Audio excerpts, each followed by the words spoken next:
What is up, everyone? My name is Kristen Fanzon. You are listening to the Hidden Doors podcast, and today is my conversation with Clemence Fabien.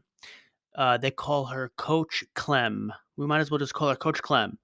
And she helps women with a calling to help others create the life and business they are craving for. So she is a life coach. She's ran successful businesses in the past, and she also has a podcast out. So I hope you enjoy the conversation. If you do, hit that subscribe button. Give me a note. Give me a thumbs up on this video and podcast if you like what you hear, and hit the notification bell so you can stay up to date on more podcasts and more videos coming down like this. I hope you enjoy.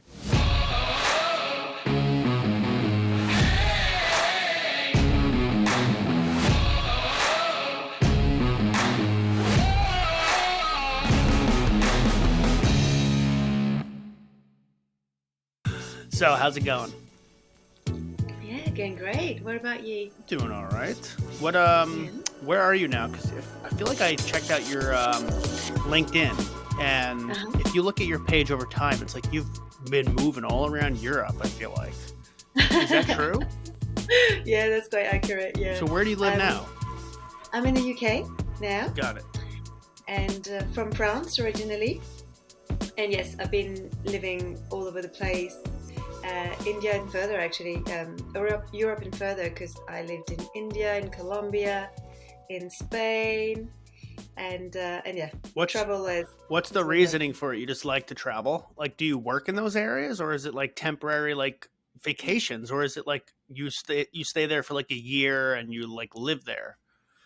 Initially, it was that. Yes, I was like my first job was was language teacher. I was teaching languages, so that enabled me to really like travel the world and teach languages in those countries. So I stayed about a year in the UK. Actually, after France, I started with the UK, and then I went to India, and then I went to Colombia, to Spain. I wanted to learn languages myself to be really, really good. How many languages do you know? Well, French, Spanish, and English. Got it. You must be very cultured. Well, I'm just very curious naturally. I just love it, and so that was my initial sort of way into traveling, and I just kept on doing it. Although I was doing different activities, different job, and I switched careers. It's just naturally something I wanted to keep on doing. Yeah. So, where in the UK do you live? I want to do, because I talk to people from all over the world, and I'm always curious. I need to build my geography knowledge, and so last person I talked to actually this week originally was from France, and now she lives in the UK in Edinburgh. What about you? Edinburgh. Where do you live in UK? Yeah. I'm not far actually from Edinburgh. I'm like 3 hours away, quite so north, near to Leeds, Manchester, Liverpool. Maybe you've heard of that. So that's north of England. And yeah, it's 3 hours from Scotland. So yeah, it's in a beautiful region. It's called Yorkshire, and there are amazing natural national parks. The seaside's not far. It's very, very rich culturally. There's so many things to do and see and visit, castles and abbeys. Nice. The castles are interesting to see.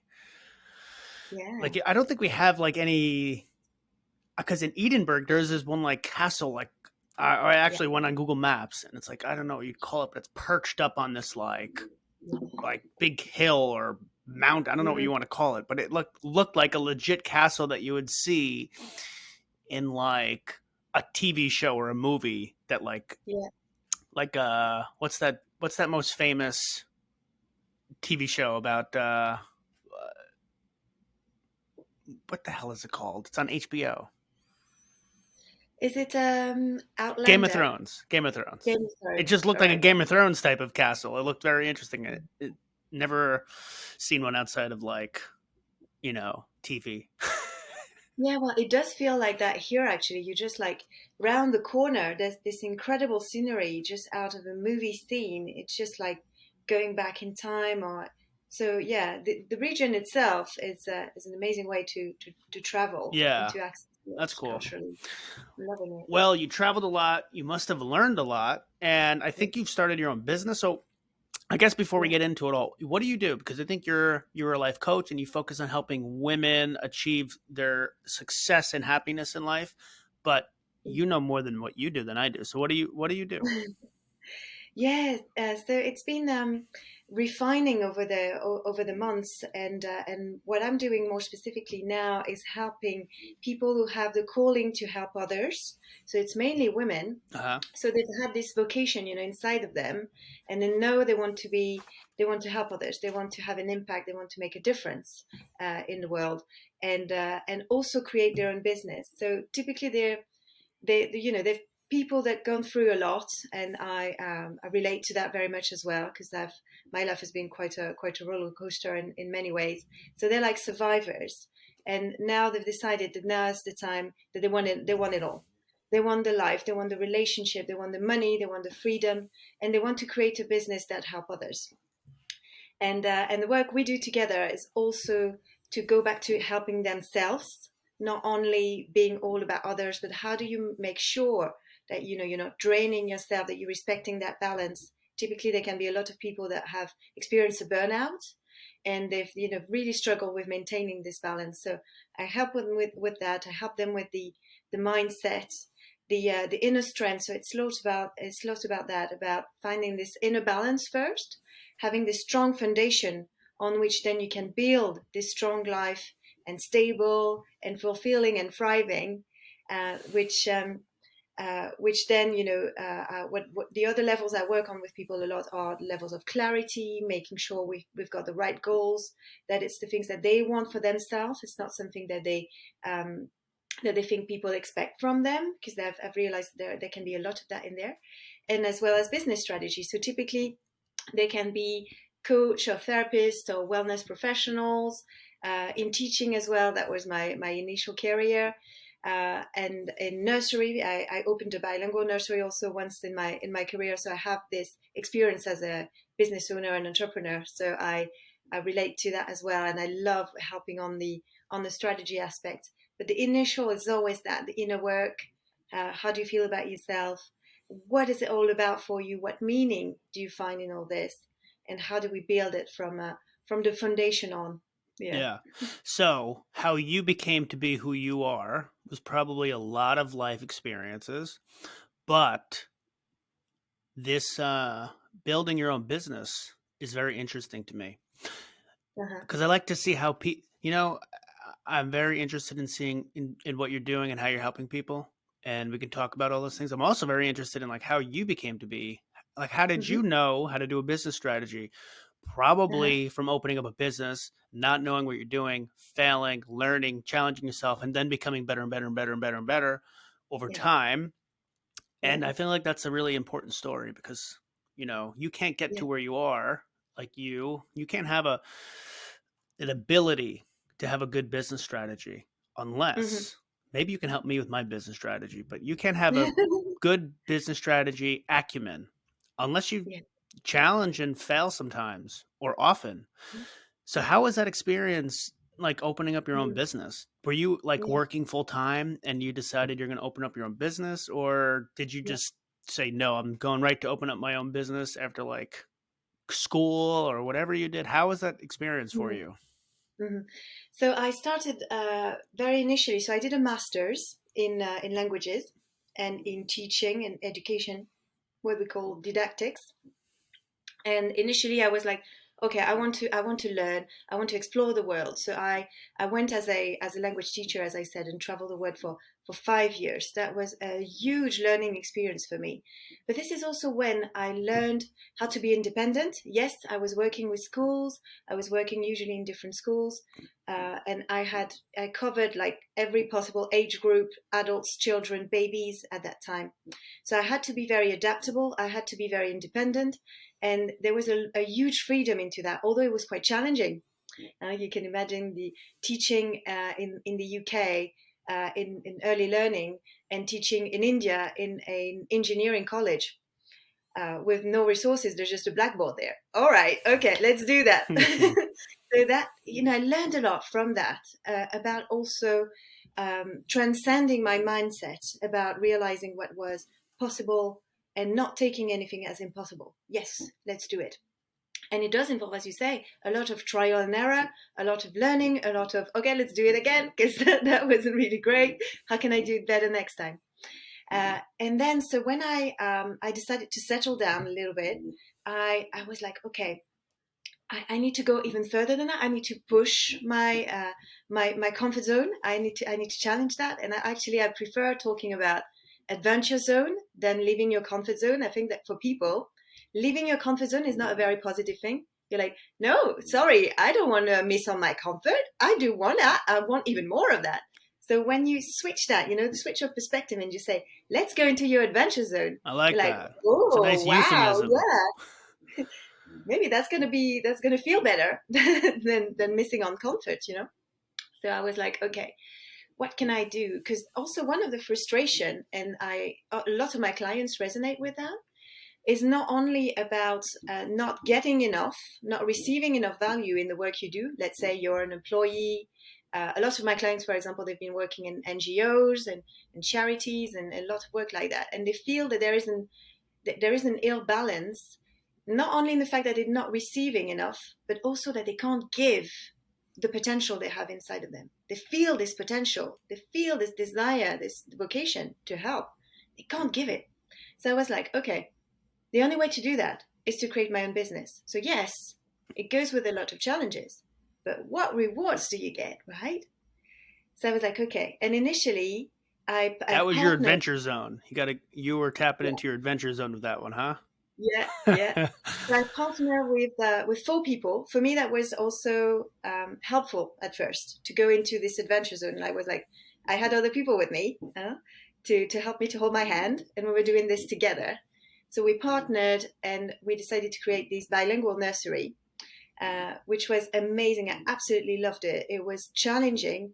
It took about 2 years of work to get all the administrative aspects, all the accreditations, and as you can imagine, it's a lot of rules and Also, regulations. I just want to make sure that I understand because I know that like those words tend to be used, I think, Yeah, differently in different countries. yeah, My understanding of a nursery is like watching over like little like kids and babies right. and that stuff. Is that That's how right. it's used? Right. Okay. Yeah, yeah, like a daycare. Got it. Got it. Got it. Yes, Got it. Okay. yeah, exactly. And that was in France, in Bordeaux. And the difference, maybe that's important to specify here. You're right, is that in France a nursery is from 0 to 3, because school starts at 3 years old. So we're talking babies, 3. very small Got babies. it. Yeah. So it's like a kindergarten type school, but there's a public sort of service that starts at this age. So so I was really excited actually about that, about how we could bring languages at a very early age with those kids, when the brain is just a sponge, and they're just gonna suck it in. And so it took yeah 2 years of work. I was working full time at the time. I was working 48 hours per week, in different jobs, of course, while I was working on the project. So it was crazy, but oh my God, I loved it. It was absolutely amazing. Absolutely What do you think amazing. you learned the most from opening up the business? Like you worked with 4 partners that helped hold your hand in the beginning. I'm sure Yeah. now you probably can help other people start their own business, which you're doing. But what were like the main things that you learned? So for me, I think it's really difficult to anticipate how it's going to be to face the challenges. I remember there were so many times where we're like, no, no way, this is not going to work. We're going to have to stop. This is going to be a failure. So like the ability, I've seen in myself the growth into handling challenges, into resilience, into like, all right, okay, this we've run into a bump right now. All right, okay, let's not give up. Let's chin up. Let's go for it. And also, actually, now that I have my own business as well on my own, I've found and the importance of surrounding yourself with people, even if you are your own business. And now I think like I've gone sort of in the next level with being my own boss and being solopreneur, right? In my own business. It was like, okay, now I've done that with other people, now I can do it on my own. but you still need the accountability. You still need sometimes the guidance. You still need sometimes the perspective that others can bring you. So this has become really, really clear as well for me with this experience. And yeah, so we started the nursery. It's still an amazing success. The girls have opened actually a second nursery. It's just booming, absolutely booming. But the thing as well that was quite an interesting realization for me is that I realized when we were running it quite quickly that this was not it. It wasn't my vocation. I realized, okay, Clem, yeah, you're liking that, but this is not what you're meant to be doing. And I was like, what? Are you kidding me? I mean, I put money, efforts, invest in time. This is working. I've got all the money I could want for. You gotta be kidding me, But it's right? still running, right? It's still And running. you're not It really is. working on it too much. You have people who are working on it. No, I'm not. I'm not working on it anymore. I found someone to take over and buy my shares Oh, because I you realized. got bought out. No, I didn't get bored out. I just realized that had I had sort of went for the easy aspect in entrepreneur, and I didn't dream big enough. Well, I guess what I'm asking is, do you still have shares in the company? No, Got it. Okay. no. Because I'm still great friends with them, and we still go on calls, yeah, and yeah, yeah, I yeah. help them a little bit with strategies and things like that. But I've moved on Got it. from it. Got it. Yeah, and that is something I realized, and it was hard to accept. It was hard to accept. It took a lot of courage to see in myself that I went for the easy fix, if you see what I mean, and I needed to go even more ambitious and Well, follow what well, was really inside. if you like to use you like it's not a comfort zone, it's an adventure zone. Here's how I would Yeah, think about it. yeah, You couldn't your ambitious goal. yeah, That is a big step, and you needed a mini step. So yeah, you took the mini step, you learned, yeah, you understood how to do things, and now you had the yeah, knowledge and the experience to take the next step up to get what your ambitious goal was. So what it wasn't a like if you think about it, if you yeah, didn't do that, you couldn't be where you are now. That's how I would think about it, yeah. as opposed to Yeah, like it that's was a right. wasted. It wasn't my true ambition. Yeah. Well, it sort of was because it got you to where you are. I see what you mean, and it's a great way to see it. What I mean is, I'm quite proud, I could say, that I didn't stay stuck at this stage because I think it could have been easy for me to Yeah, just be like, okay, all right, that's I've true. got the money, I've done it, and I listened to that feeling like, all right, now you're ready for the next step. So yes, it was a transition. I do not regret any of it.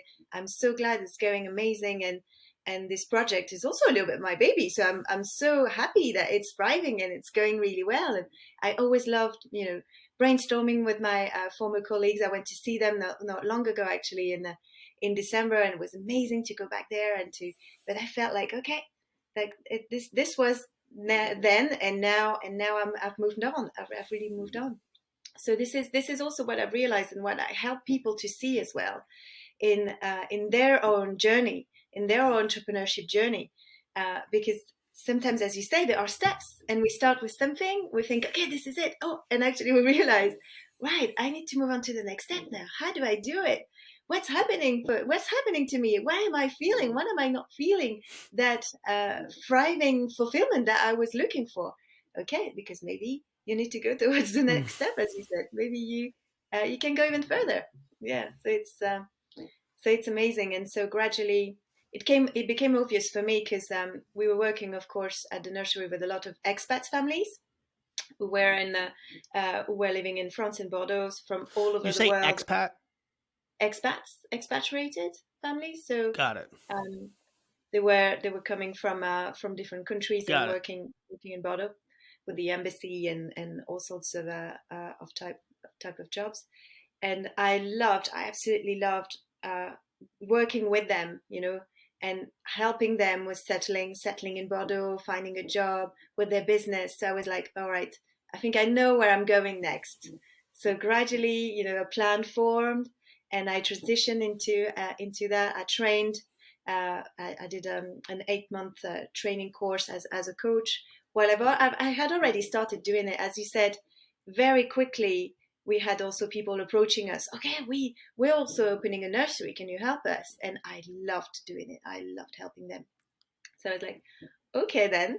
And the more I the more I coach, and how the more I keep on going, the more I discover other layers and other depths into what I do. So there's definitely never, as you say, the end of a journey. We keep on learning, developing, growing, which is absolutely beautiful. I love that, actually. In like 5 years, you're gonna say that you might be saying the same thing. You might be I like, might.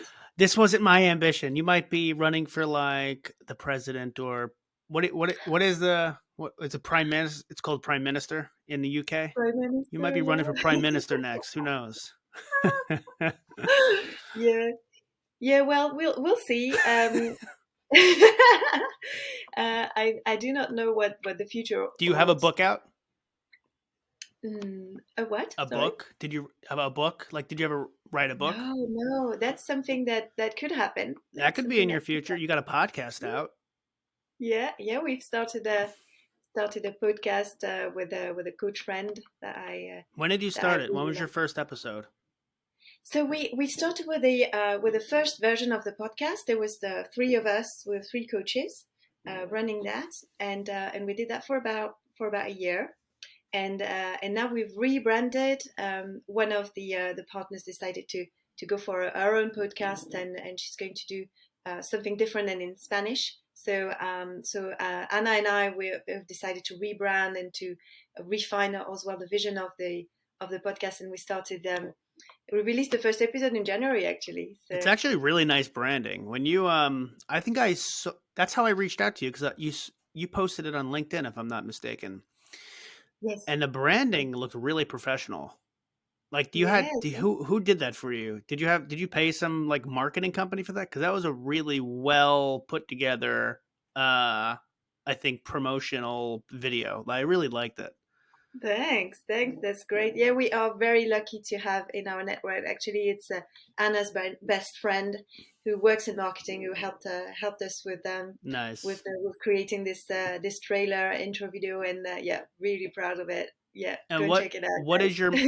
content going to be focused on? So the name of the podcast is the Empower Journey, with an H for her. Empower Journey.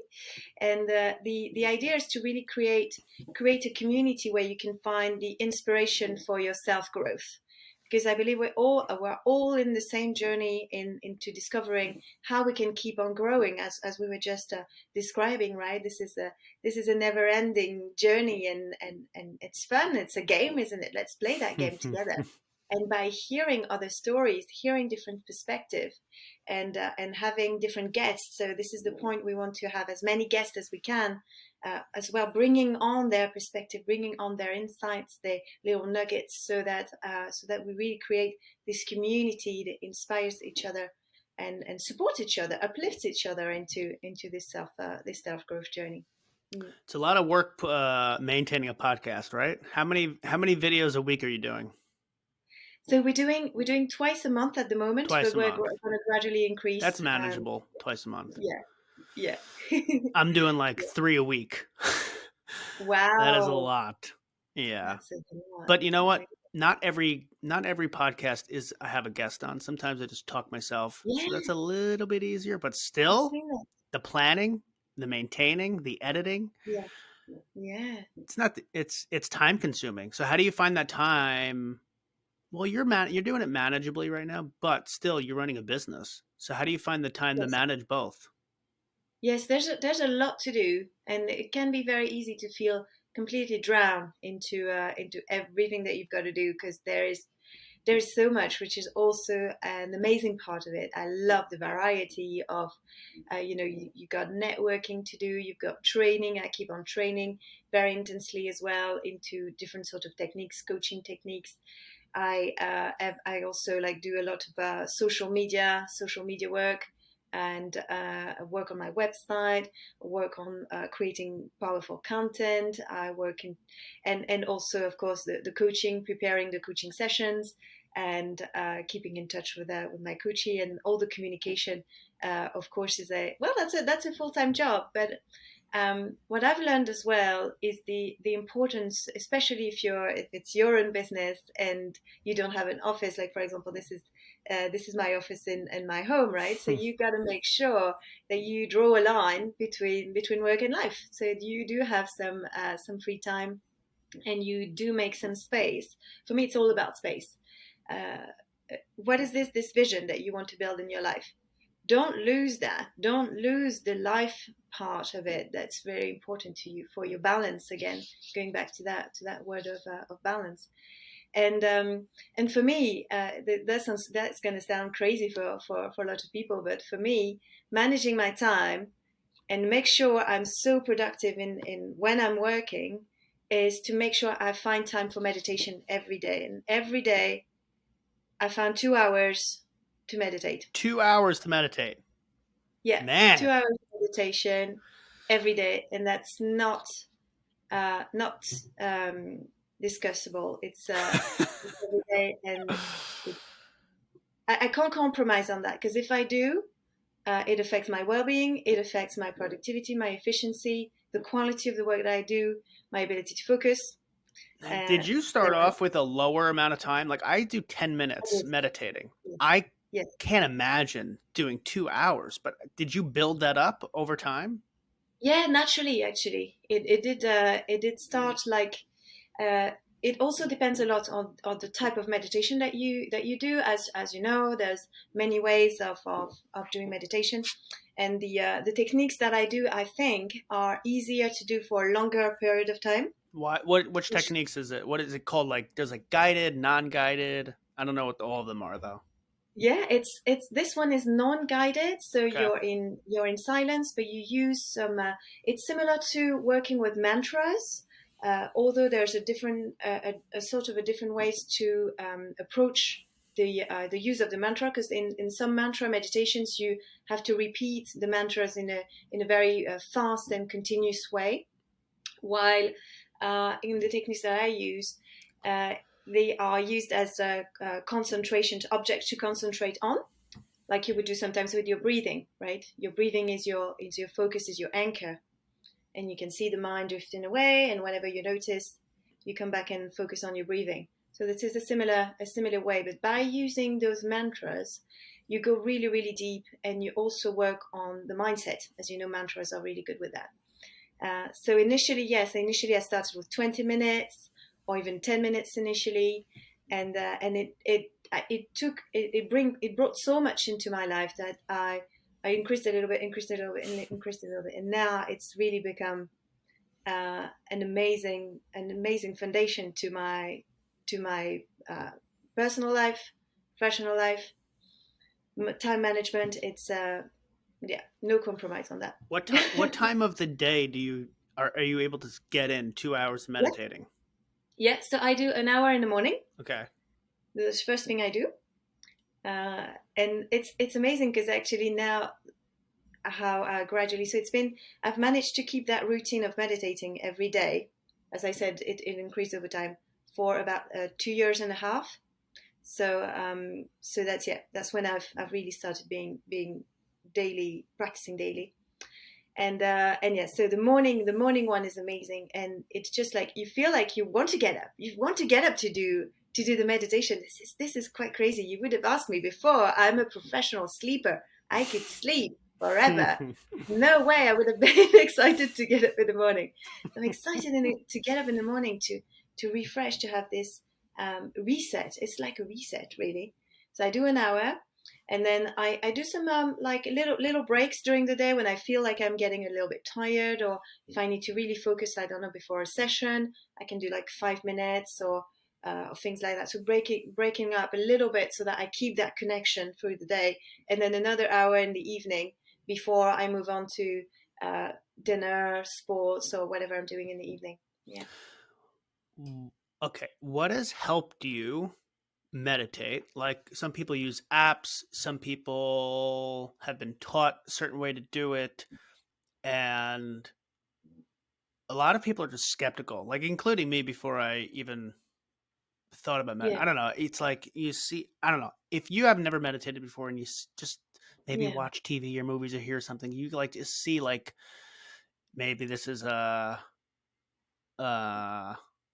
me being judgmental in a way, but you think of like a monk in like some like transformative state, and Uh-huh. it's like sort of unrealistic to think Uh-huh. about like you're going to be in this like dream where it's more of just like really calm and relaxed state. I That's think that right. helps like your nervous system like be Exactly. calm, and I think it helps if you do a lot of deep breathing. My understanding is there's also links to um your health. I think your immune system. I think you have a stronger Yeah, immune system if absolutely. you do more of this.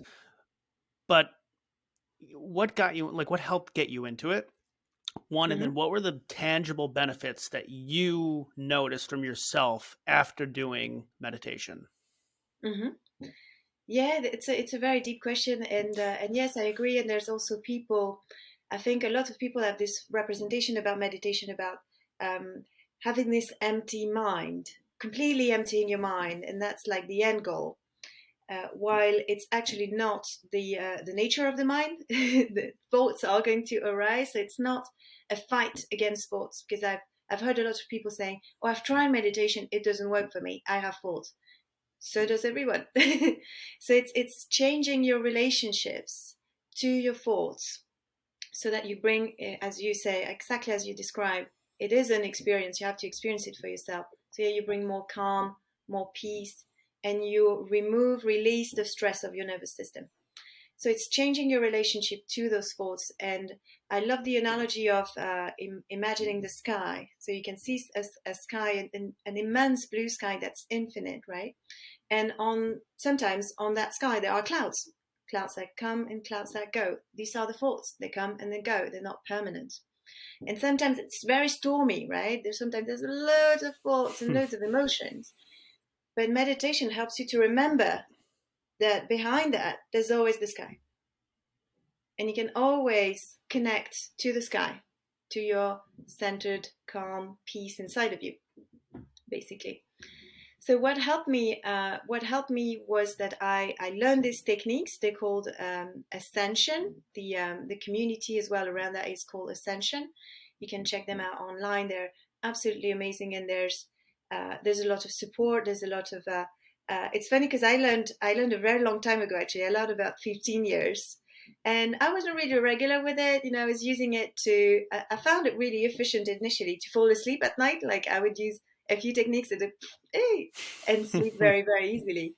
Uh, and as I'm a professional sleeper, that's something I really like doing. And and my life personally went really, really bumpy. 2018, I was getting separated from my ex.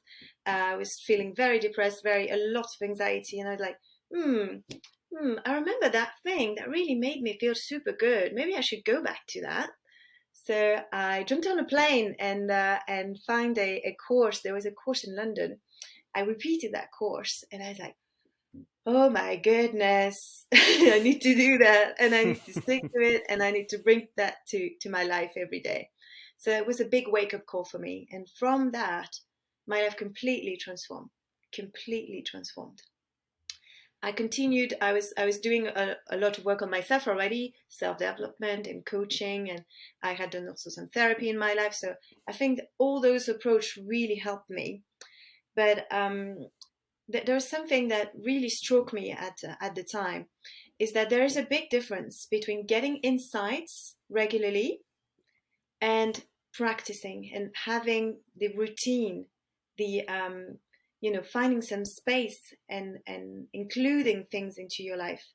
They say that, for example, when you go on weekends or on trainings or what do they call team building things, right? Yeah. For a company, for example, it's amazing at first, and then the effects sort of melt away with the time because there isn't this consistency.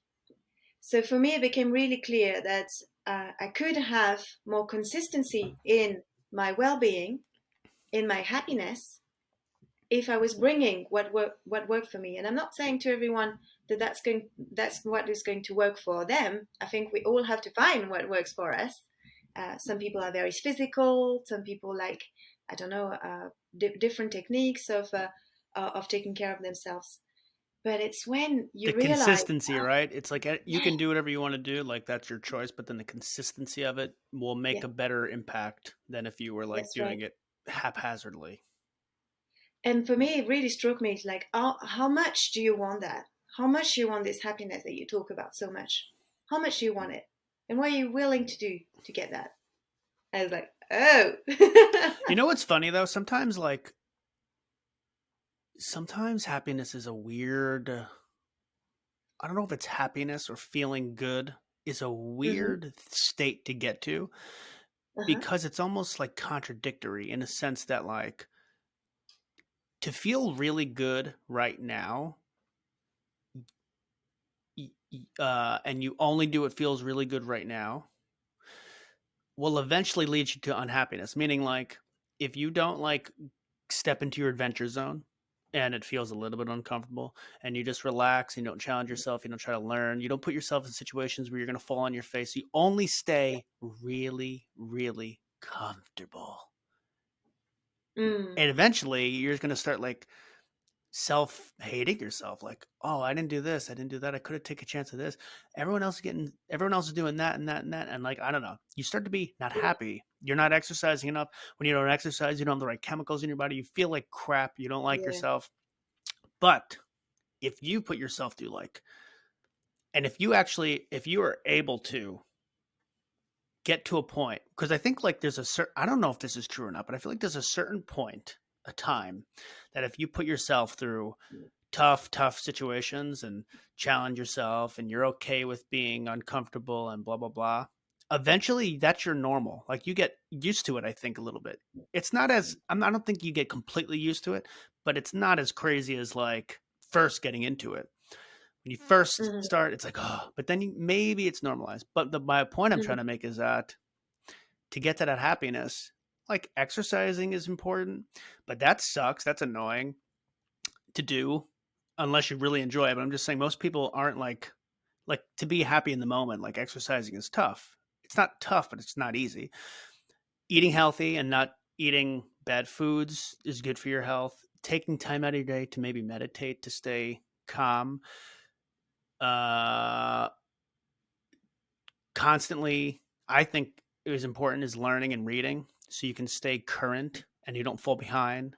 And I think that helps you improve in any aspect of your life. If you're a business owner, you can't be behind on what's going on because you need to be stay current. No one's going to want to come to you if you're not like sharp. So you got to run a sharp, well oiled business. Or if you're in a company, like you want to stay, this world is changing very fast. And even if it wasn't changing, you still have other people who are all trying to compete. And if you're not sharp, like, will you move ahead? I don't know if you will or not. It's a competitive world. That's the nature of Hmm. this world. It's competition, I think.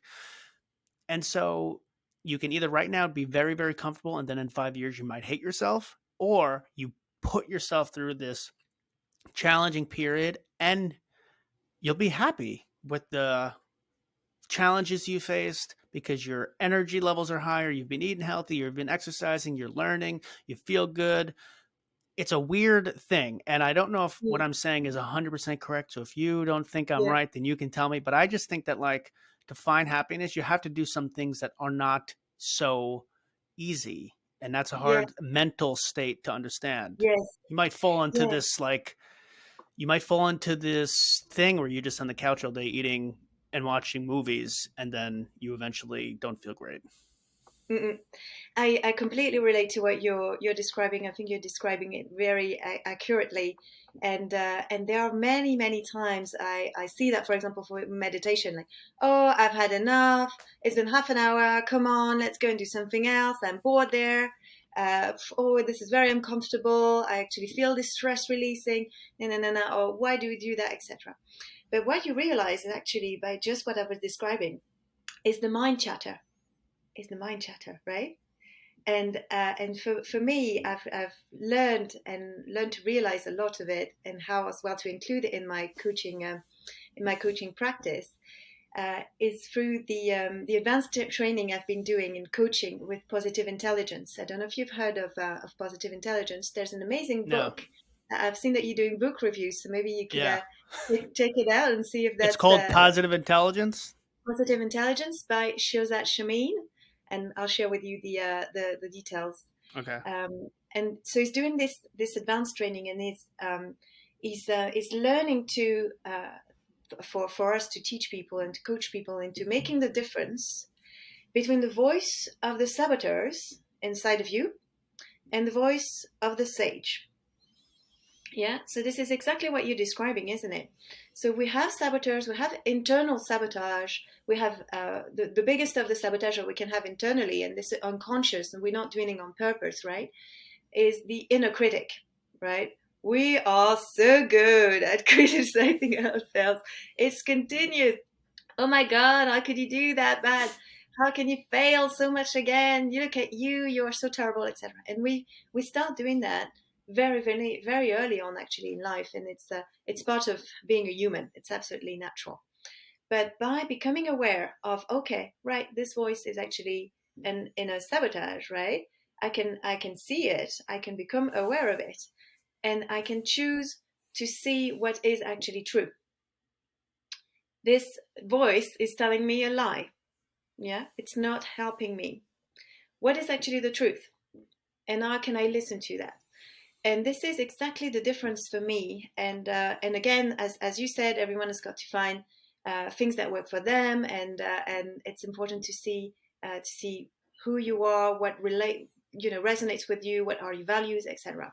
But for me, it's been a massive eye opener in terms of being pushed by your saboteurs who push you through guilt, through fear, through shame.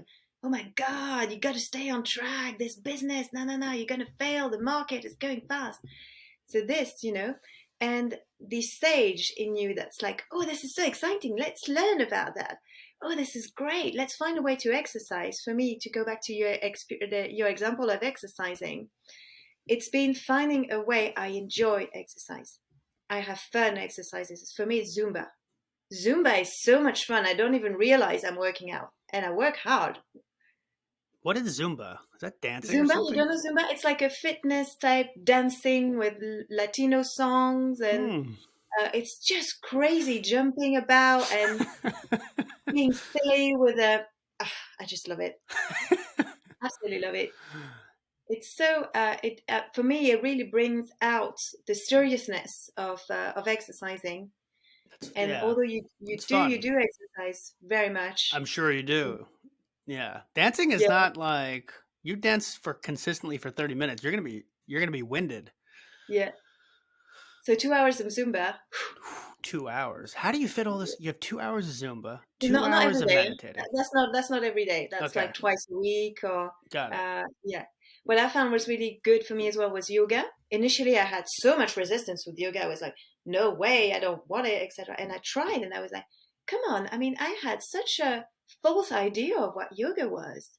It's actually amazing. It actually strengthens you really well, and it's actually also very gentle. It does really work for me. What I don't have any. I don't really know exactly. I never really done serious yoga. Yeah, What is it like? How do you best explain the preconceptions that are misunderstood in the beginning, and then like yeah, initial perception, reality? Like right. what was that experience like? Yeah. So for me, I realized that I had like cliches and like false ideas of what yoga was. Like yoga for me initially was all about being able to stand on your head and be completely still and be super fit. Like that's this type of cliche. And I was like, no way, I'm doing this. Sorry, I'm not so great. I'm not so fit. I like doing my Zumba, jumping about and being healthy, but no, I'm not gonna do I'm not going to stand on my head.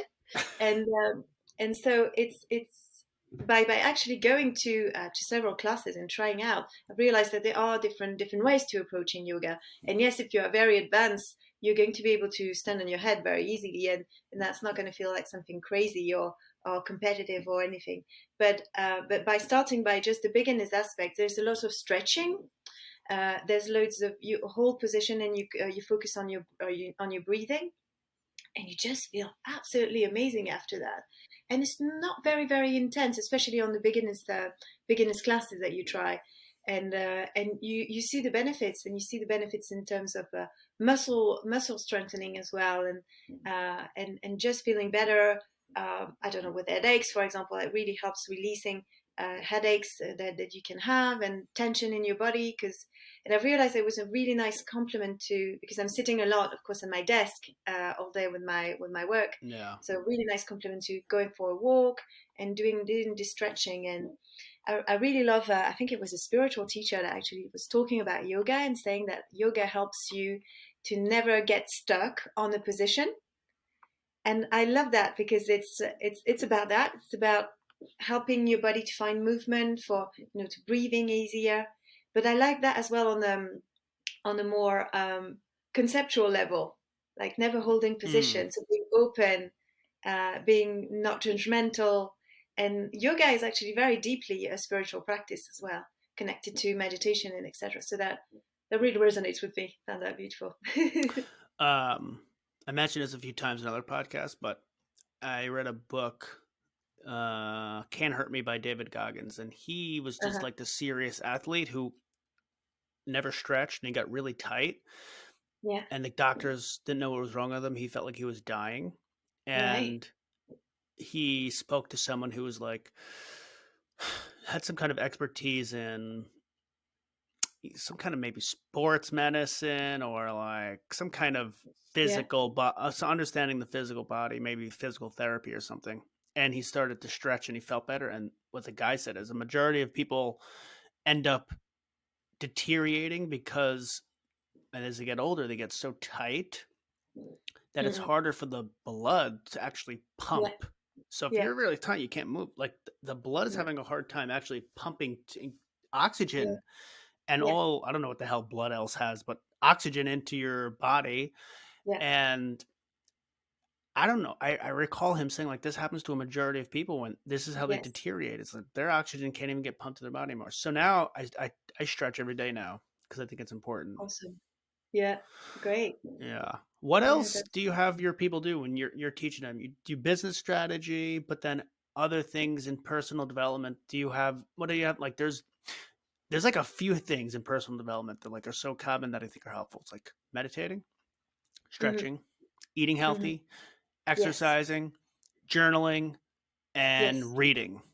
Yes. Like Yes. I don't know how many I just named off, but like 5 or 7 things. Is there a core of those that you have them do? Are there more? Are there less? What do you have usually your people do? Yeah, well, we always, so I work one to one, so it's always very individualized. So we always look at what are the person's objectives, what is the person's situation, and sometimes we work gradually towards rebalancing and creating this routine. And it's great to see things, in terms of 10%. How can I step 10% into my adventure zone, and another 10%, and another 10%? Because if you're trying to go for too much too soon, it's very difficult to sustain the changes. And my approach is always, how can I enjoy that more? It's not like, for example, for eating. Eating has been a big journey for me as well. I've had an eating disorder as a teenager. I had bulimia, and I was overweight for a long period of time in my life. And it's only fairly recently that I found how things were going to work for me again. After including more meditation in my everyday life, I felt things were blocking inside of me, and I started to change my habits, and find a way to still enjoy, to still have pleasure with food, but find more balance in terms of having 90% of the time a great healthy, plenty of fruits and vegetables, and 10% of the time maybe going out in the weekends and have a pizza, because I love pizza, and life is great, and you want to enjoy life with your friends and have a cocktail, or a glass of wine. Yeah. I'm from France, so Bordeaux region is of course red wine. So let's have some red wine. But just finding this balance in things, how things work for me, and I've lost about a fourth of my initial weight, in a year and a half, Just from and eating. just from changing the way I eat. Yeah, Interesting. And you exercise too? and Oh, the exercise Zumba. You got the Zumba. Voila, the Zumba, but it's like twice a week. It's not. I'm not focusing too much on my exercising. It was really about changing this habit and seeing how it was, or how it was in ill balance. But I think if we pulled by our sage, as I was mentioning, rather than push by our saboteurs, oh, you shouldn't be doing this. No, no, no, no. Oh, it's wrong. It's wrong. You're doing wrong. But you pull by your sage. Yeah, yeah, man. Let's see how can I make my life even healthier. I want more. I want more joy, and I still want pleasure. But I'm doing good for me. I'm bringing more. And this is also, you've probably heard that quite a lot in terms of mindset. The brain does not hear the negation form, yeah? Does not hear things that are negative. And when you say, for example, I want to lose weight, it can be very negative, like the idea of the comfort zone, yeah? I don't want to lose comfort. I don't want to lose something that feels like attacking, that feels like frustrating. Mm. I want to gain health. I want to gain a better life. I want to gain something better, more fruit, more veg for me, more vitamins, more energy. And ultimately, this is what you get when you manage to change that. So this shift in the mindset, is so crucial and helps you to enjoy as well the experience. But you're completely right in what you were describing, in the sense that yes, sometimes your mind is telling you, no, I don't want to go exercising. I'd rather be on the couch and eating crisps and watching Netflix. Yes, and that is the voice of the saboteur. So the more you realize this is the voice of the saboteur, the more you're like, oh, okay. Oh, this is you again. I see you. All right, then. I can see the sage now. Okay, the sage is telling me I get a better life, I get more energy, and I can do it gently. I can do it respecting my limits, my needs, loving myself, and I'm going to enjoy it. This saboteur and sage, I think, Yeah. mindset. Um, I, maybe it's just one way. I think it's maybe one approach, but let me just see Uh-huh. what you think here. One Yeah. approach to bridge, get Yeah. get this thing to move to your sage. Uh-huh. Yeah. Um, it's humor or a comedy. Let me see It if can be. like for Yeah. example, I like when I it's hard to do, but I try to do it when you mess up maybe at work or you do something that wasn't like not great. Like you're in a Mm, presentation and you like definitely didn't do the greatest mm, presentation. yeah. You could either say like such an idiot, or Yeah. you can say like ha, that was pretty stupid. I'll do better next time. You like sort of just make a Yeah. humor. It's a humorous way of approaching it as opposed to like Yes. a extremely seriously negative thing. It's like a Yes. well, that was funny. I definitely messed that up. I could have done Yes. better, but you know what? Next Yes. time I think I'll do good. Today you kicked my butt. Congratulations. Today you got the better of me, but we'll see how tomorrow goes. Like just sort of making a joke of it a little bit as Yeah. opposed to like being so hard on yourself. That's hard to do Absolutely. sometimes because there's sometimes that you screw up and it might be really hard to make that humorous or you can't make everything humorous, but it's one way I think to bridge those two gaps or that gap. Absolutely. Absolutely. You're completely right. You're creating a shift in perspective and trying to get you unstuck in this negativity, because negativity can be really a downward spiral. Like you feel regret and then you feel shame and guilt, etc., etc. And so you don't want to get stuck in that. Although we're not saying that negativity is bad and we shouldn't have any negativity. As you said, like for example, this is a good example, right? I see the fact. Okay, my presentation wasn't great. This is a fact. This is my sage telling me with discernment, not judgment. Okay, could be better. I could improve. Okay, cool. There's actually a perspective, learning perspective, development perspective. It's when we go into, you're so bad, you're so lame, you've been ridiculous, you're stupid, exactly as you said, that then you get stuck in there. We don't want to get stuck in there. So shifting the perspective, and actually Tony Robbins uses that a lot, uses humor a lot to shift people into the sage perspective. He doesn't call it that, but it's the equivalent into, okay, all right, what do I do now? Can I come back here? Can I come back in a positive mood that's going to help me actually to see what solutions, what can I put in place now? Do I need to get some help on public speaking, or what was wrong in my presentation? What learning opportunity maybe do I have from that, and how do I learn and upgrade my skills, or maybe find some resources, and how do I build my self-confidence around it, etc., etc. So it's a lot more empowering. What can I do, rather than blah blah blah blah blah, you're the worst and you're lame and you're always failing. Yeah. So it's exactly that. I completely agree with you. Yeah. So I'm going to end it off with this last piece because we're coming up on the hour. Sure. But what do you miss most about France? Yeah. Yeah, you weren't expecting that question. It's a great shift. Excellent. I would say the people to my family, my friends. I still get to be connected to them, and I'm able to go and see them more and more often after now that the pandemic is getting better and all that. So I'm really excited about being able to travel more easily, so I can see them in person more and more. In terms of food and etc., I'm very lucky that I can get any cheese, any wine, and great bread and things that I really love that are nice in my little pleasures and my The ten wine is percent. the same quality, from France to UK. Yeah, you can get French wine here imported. So yeah, and You they, can they do import also it, great but are there some that don't be? Are there some wines that don't get imported that are grown in France? Like, is there anything in France from a wine perspective, or any other thing that you can't import to another country that is like unique to France? um you can get most of, well, there are things like you don't find here, or they are trickier to import and things like that. So but they're very specific, and then it becomes a treat when I come back to France, and I know that I can have this very specific thing. Let's say, I don't know, you can get this great cheese, this type of cheese that you can get everywhere, but this particular brand I can only get when I'm in France. So I'm Yeah. excited to get it, but I can still get it here. It's just not exactly the same, but it's not a big deal, really. It's not a big compromise. Yeah. What about? I've heard Rome or Italy. Like, Italy has Yeah. really good wine. What would you Oh say, yes, Italy Spain. versus France? Who has the better wine? Italy, Spain, Chile, Argentina. They make great wine as well.